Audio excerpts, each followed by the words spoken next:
What did golf teach me? To respect every human being.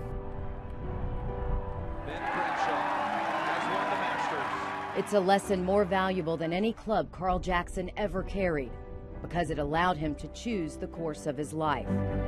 Perhaps it's why the course of his life also chose him.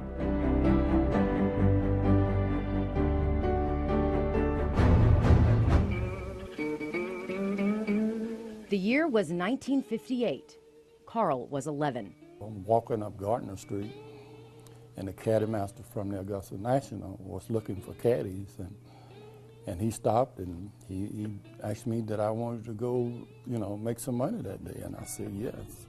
Carl had been paving the way for this moment with every trip to a fence that separated poverty from privilege. He'd walk down Mount Auburn Street in Augusta's Sand Hills to Weed Street, and at the dead end, hope came alive, thanks to a chain-linked window. At the fence, we could go down there in the afternoon and just watch golfers playing in from 16 to 18 on the Augusta Country Club. The grass was much greener on the other side. It got my interest, and then I see other boys a little bit older than me. They're out there working and making money. As hungry as he was to get an education, Carl had to help his mother put food on the table. There was nothing left over to buy a school uniform. The pants was too short, and I was real skinny, and then I could hear the other kids in the background, and they were laughing real hard at me. That was Carl's first day at A.R. Johnson, and his last. He dropped out, and his course of study became the golf course, and those who played it. Carl's teachers became the people his own children would later read about in the history books, like President Dwight Eisenhower, who was a member at Augusta National. He just got my attention and said, "Son, why aren't you in school?" Mr. Jack Stevens, a member who would later become like family to Carl, was listening. He'll see to it that I get my GED. And he did, but you could also say Carl has a master's degree. You probably know the course better than anybody.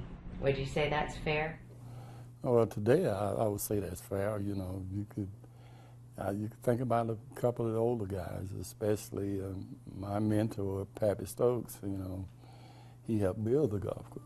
Carl was just 14 years old when he caddied his first Masters, and he's been back on the bag every year since, except for 2000 when colon cancer threw him off course. That was the only time you missed the Masters. Yes, since 1961.